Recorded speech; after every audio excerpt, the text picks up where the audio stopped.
Retornamos. Bem, doutor Sérgio, e a resposta? Eu vou fazer novamente a pergunta. Vou fazer essa pergunta.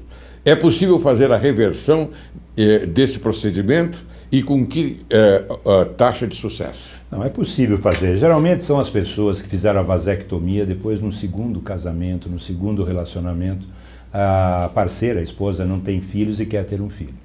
Então, é possível fazer a reversão. É uma cirurgia bem mais complexa, que exige anestesia geral, leva 4 horas, tem um custo mais elevado e, dependendo do tempo que ele ficou vasectomizado, que ele foi submetido à ligadura, o sucesso diminui à medida que esse tempo passa. Mas em torno de 40% a 50% você consegue recuperar. Então há uma taxa de perigo nessa história, não? Sim, de não voltar a ser fértil dessa maneira. Uma pessoa que era fértil, fez vasectomia, refaz e não é 100%. Em torno de 50%, 60% é possível reverter e ele voltar a ser fértil outra vez. Mas esse quadro é habitual, é costumeiro? As pessoas fazem normalmente esta reversão?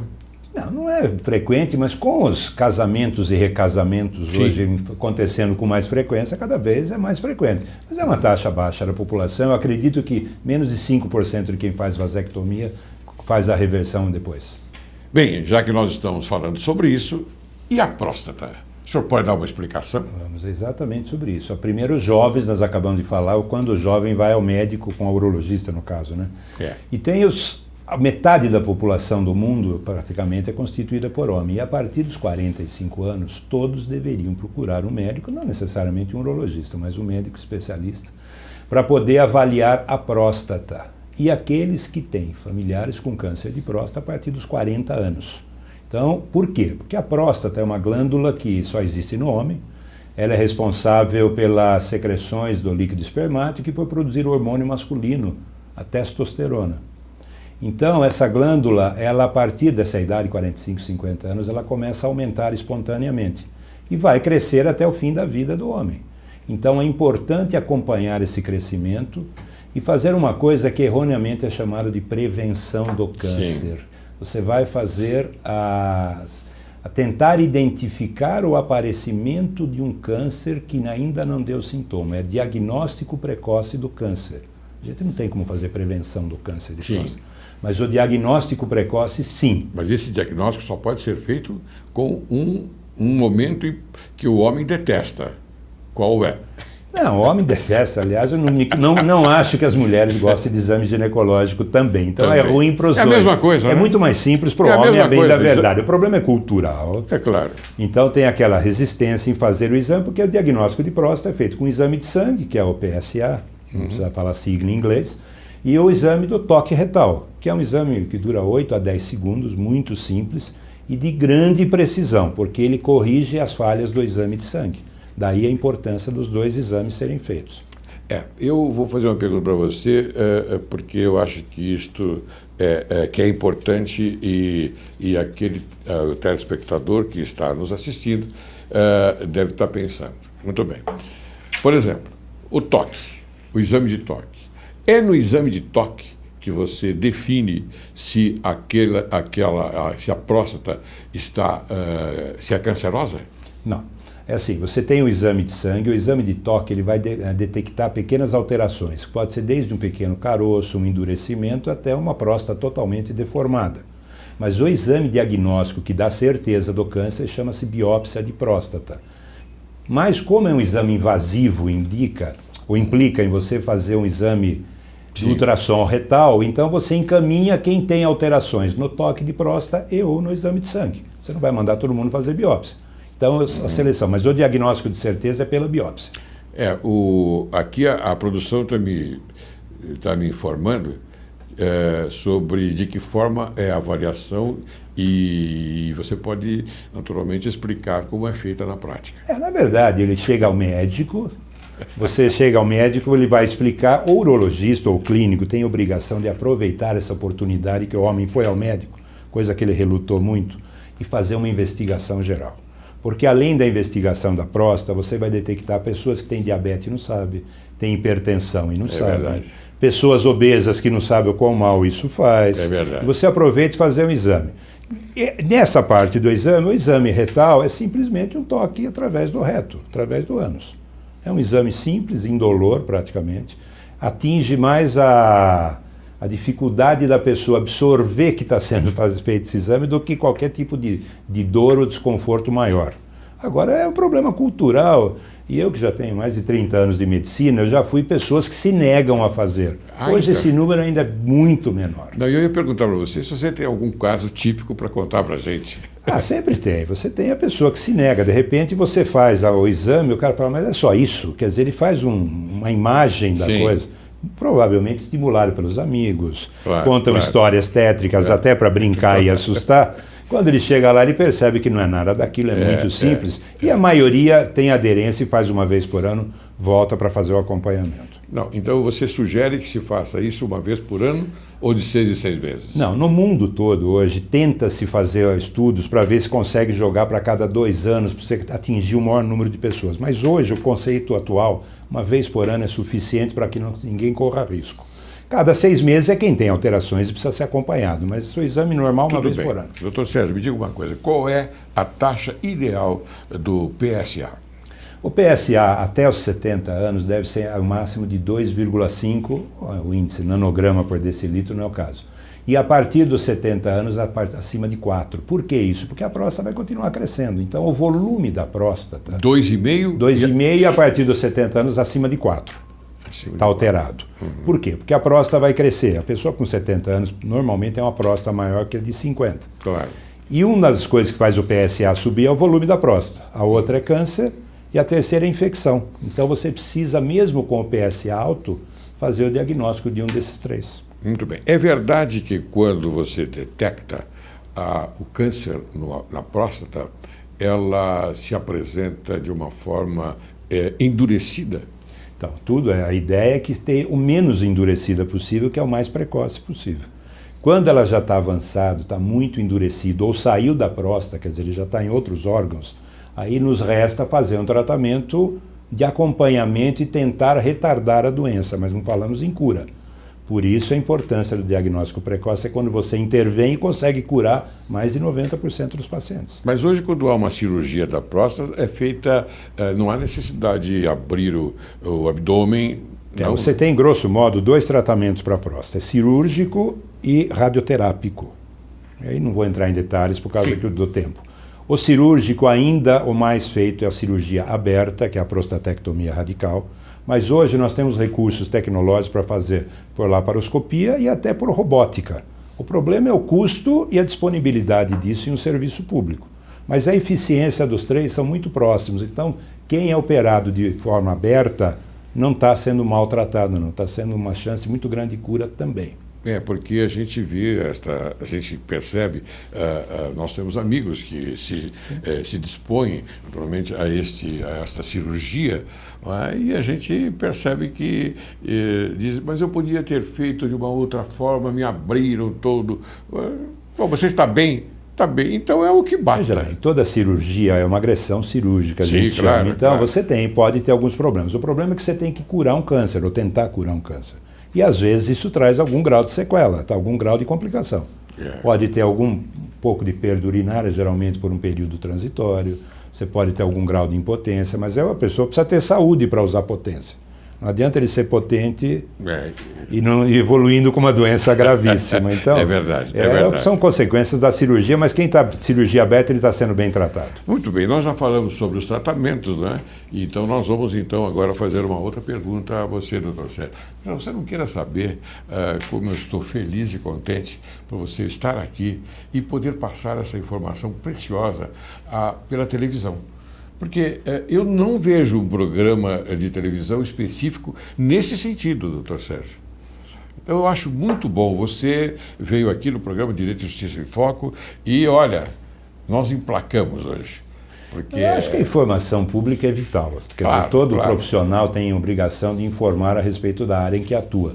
Mas a gente tem feito muita divulgação em empresas, funcionários de indústrias, e você nota uma ansiedade em ter conhecimento, conhecimentos não de internet jogado ao léu, conhecimentos com direcionamento sério, sem vender ilusões para ninguém. Então acho que é importante, é muito... Muito bem. O que é um distúrbio androgênico do envelhecimento masculino? É o mesmo que a andropausa? Andropausa, na verdade, é um termo que é popular e a gente usa para que divulgue essa ideia, mas na verdade ele não é correto. A menopausa atinge todas as mulheres. Depois de uma idade, ontem eu vi uma estatística, entre 48 e 51 anos no Brasil, 90% das mulheres entram em menopausa. Nos homens isso não acontece. Alguns têm essa deficiência e outros até os 80 e poucos anos têm uma secreção hormonal masculina normal. Então a gente tem que pesquisar quem tem isso para poder fazer a reposição, que é exatamente pôr o que está faltando. Mas a andropausa é um termo que ainda se entende mais facilmente e é isso aí. Sim, mas me diga uma coisa, você disse pôr o que está faltando, mas isso no tocante à parte hormonal? Hormonal. É assim, a pessoa que tem uma deficiência desse hormônio, por diferentes fatores, eu não vou entrar em detalhes quais são as causas. Claro. Mas ele tem alguns sintomas. Tem gente que está se tratando de depressão, você vai fazer o diagnóstico, está faltando hormônio. Você repõe o hormônio, ele larga os remédios, volta a uma vida normal. Esquecimentos, falta de estímulo para fazer as coisas, um pouco de perda da disposição sexual do libido. Então são coisas que coincidem com o evoluir da idade. Mas às vezes estão tão acentuadas e não se apercebe disso. Então, quando você diagnostica, faz o exame laboratorial, e a taxa hormonal está baixa, e você repõe, você nota clinicamente que ele restabelece a qualidade de vida dele. Daí a importância de isso ser pesquisado como rotina na avaliação masculina. Esse esquecimento, aliás, tem um nome que eu recentemente estava lendo sobre o assunto do esquecimento, e não é o Alzheimer, mas é a anognosia. A anognosia que é detectada quando ocorre um esquecimento normal. Então, após essa idade de 65, 70 anos, e mesmo numa idade também não muito avançada, há sim esta parte de esquecimento. Então as pessoas ficam preocupadas por nada, porque isso é o normal. Eu entendo que é normal, não sei. Não a circulação cerebral vai diminuindo, isso é normal. Muito bem. Doutor, me diga uma coisa, quais os fatores que levam a isso? São vários fatores, mas um deles é a própria idade, quer dizer, as células vão sofrendo alterações com o correr dos anos. Outros são fatores locais. Tem gente que teve, por exemplo, precisou tirar um testículo por tumor, teve alguma doença no testículo. Então são alterações que vão provocando isso, alterações da própria próstata, enfim, tem vários fatores que podem levar a isso. O problema é que nem todo mundo tem, então você tem que investigar para saber quem é acometido disso daí. Ah, sim. Bom, tudo bem. Então vamos seguir adiante. E quais os sintomas que o paciente informa que podem levar à suspeita desta síndrome? Como é feita esta avaliação? Então, exatamente. Na história clínica você já pergunta como ele está se sentindo, se está tendo problemas para fazer atividades que usualmente ele fazia com facilidade. Às vezes o exercício que ele fazia ele não está aguentando mais. Às vezes uma atividade profissional ele está se cansando muito rápido, mas são sintomas que se confundem com o próprio correr da idade. Então você tem que tomar o cuidado de fazer o diagnóstico laboratorial, e a junção da alteração laboratorial com a história clínica te autoriza a repor hormônio. Muito bem, então você acha que tudo é em decorrência não do mau uso, não é do mau uso corporal, mas sim em decorrência... Não, do mau uso corporal. Nós temos hoje uma patologia que se chama síndrome metabólica. A síndrome metabólica, ela compõe a obesidade, hipertensão arterial, diabetes e um nome feio que chama dislipidemia, que é o colesterol e triglicéride alto. A junção dessas três altera profundamente a parte hormonal. Tanto que a pessoa que corrige ou é tratada desses procedimentos melhora o hormônio, e você não dá hormônio, eles também ajudam a melhorar disso. É um ciclo vicioso. Então, essa é a importância do homem, investigar a próstata, investigar o hormônio, mas no fundo, você está tratando ele como um todo. E diagnosticando problemas que, obviamente, um diabetes você encaminha para o endocrinologista, a hipertensão ele vai ter que fazer avaliação cardiológica, mas é uma oportunidade que você pega o homem, detecta coisa que ele não está percebendo, e já está acontecendo, e ele está jogando isso por conta da idade. Então há também necessidade de se preocupar com esses efeitos colaterais, sempre. Efeitos colaterais que são altamente importantes. Quando e em que casos deve-se fazer a reposição hormonal masculina? Esse é um assunto importante. Exatamente. Né? Detectou que o exame está alterado e a pessoa tem sintoma, você está autorizado a fazer a reposição, exceto em duas situações. câncer de próstata e câncer de mama. Você fala câncer de mama em homem, mas é possível que tenha na região mamária. Ah, sim? É possível, é raro, mas tem. Então são as duas... São nódulos, né? Nódulos na mama e que você faz diagnóstico por ultrassom, etc. e tal. Então são duas situações em que é proibido você fazer a reposição porque você pode acelerar a doença. Fora disso, quem tem dispneia do sono e quem tem o inverso da anemia, que é ter excesso de glóbulo vermelho, também precisa um pouco de cuidado, porque o hormônio voltando a atuar, ele aumenta o número de glóbulos vermelhos. Então são situações em que o médico que está acostumado já controla. Mas fora disso, deu alterado o exame e tem o sintoma, você está autorizado a fazer a reposição hormonal. Essa dispneia do sono, você pode especificar um pouco? São aquelas paradas respiratórias que a pessoa tem durante o sono, em que levam a problemas cardiocirculatórios, pulmonares, e que às vezes a pessoa ronca demais, ele acorda assustado, você vai ver, ele tem dispneia do sono. E isso é feito o diagnóstico laboratorial e o tratamento, mais uma vez, diminui o peso, controla a pressão, eventual tratamento de diabetes, corrige o colesterol, triglicéridos, atividades físicas, e com isso você melhora a dispneia do sono leve. As graves, você tem aparelhos que ajudam a respirar durante o sono. É isso que eu ia perguntar para você. Não é? Se há condições de você repor, não é? No tocante a um tratamento. Sim. Você tem que tratar, mas isso é feito para repor através de um equipamento do material do respirador, Sim. vamos dizer assim. Você precisa ter um diagnóstico laboratorial de dispneia do sono grave, mais que 100 por hora, por exemplo. Existe um exame chamado polissonografia. Polissonografia, exatamente. Esse é um exame próprio. Você vê que eu não estou tão por fora, né? Não. Somos todos sócios atletas. Não, mas há um interesse normal, não é, da longevidade. Não é? Porque nós estamos vivendo uma vida controlada, porque em determinado momento da sua existência, você tem que começar a se preocupar em controlar, não é verdade? E nós vivemos isso direto. Pra você ter uma ideia, existem projeções de que 2025, está aí, né? Daqui a 10 anos, 15% da população brasileira terá mais de 60 anos. São 30 milhões de pessoas. Meu Deus. Em 1950, isso era 4 milhões e meio. Então, nós temos que nos preparar para as doenças que advêm da evolução da idade, da maior longevidade.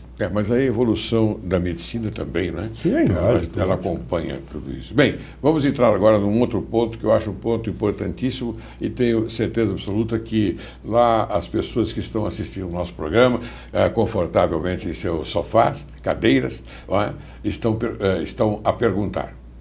Conte-nos um pouco sobre a disfunção erétil. Como é feita esta avaliação? Mais uma vez, você tem que perguntar para o paciente se ele tem disfunção erétil. Raro é o paciente que chega, vai procurá-lo e abre o jogo. A doutora Carmita Ábido tem um trabalho muito interessante. Mas por que não abre o jogo? É uma questão problema emocional. Mas é machismo também? Com certeza. Tem vergonha, ele se sente humilhado em falar isso. E às vezes até com a própria parceira. Não infrequentemente a parceira vai junto no consultório. Porque fica uma situação que ele não tem muita... E a doutora Carmita, nesse trabalho, falou que você tem que provocar o paciente, porque uma série enorme de médicos clínicos não provoca o paciente sobre esse assunto, ou por um pouco de insegurança pessoal no tratamento, ou pelo tempo da consulta. Sim. Que prolonga a consulta, porque implica em você conversar muito sobre esse assunto com o paciente. Claro.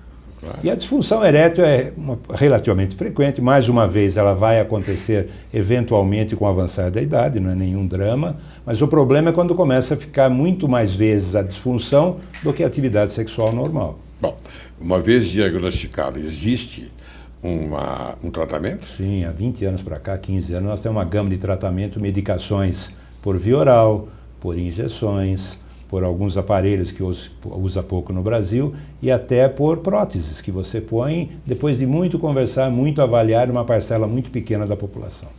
Muito bem, doutor Sérgio, você não queira saber como foi interessante a nossa conversa.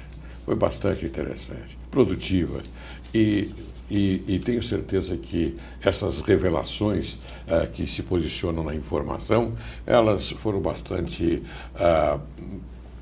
o telespectador aproveitou bastante. Bem, Queria então que você apresentasse as suas considerações finais. Mais uma vez agradecer a oportunidade de divulgar esses conhecimentos. O tempo restrito da TV obriga a gente a falar rapidamente sobre uns assuntos, mas tenho certeza que o telespectador vai ser provocado por isso. Sim. E vai provocar seus médicos para maiores esclarecimentos por problemas pessoais. Eu acho que essa é a função da nossa presença aqui hoje. Muito bem. Caro telespectador, se você gostou desse programa, eu gostaria que você aproveitasse e se manifestasse através do nosso Facebook, que está aí no rodapé da imagem. Então, eu gostaria que você fizesse isso, por favor, para que a gente possa trazer pessoas em outras oportunidades da qualidade do Dr. Sérgio Bisoni, não é? Para que você possa usufruir também de conhecimentos preciso. Você tem algum site que a gente possa colocar? Tem, é isso que eu deixar à disposição. Estou renovando o meu site agora, por acaso. Sim. O meu filho está fazendo isso, está me ajudando terrivelmente. Então é www.clinicabisogni.com.br. Tem um monte de explicações sobre todos esses assuntos, numa linguagem leiga, bastante acessível. E também tem um fator pergunte ao seu médico. De repente pode fazer perguntas, na medida do possível podemos esclarecer as coisas. Aproveite, acesse o site do Dr. Sérgio Bisoni. Dr. Sérgio, agradeço muito a sua presença aqui no Direito e Justiça em Foco e peço a você, Dr. Sérgio, que retorne para que a gente possa conversar um pouco mais sobre isso e também outros assuntos à mercê de informação ao telespectador. Com o maior prazer, estou à disposição de todos os telespectadores de vocês. Muito obrigado.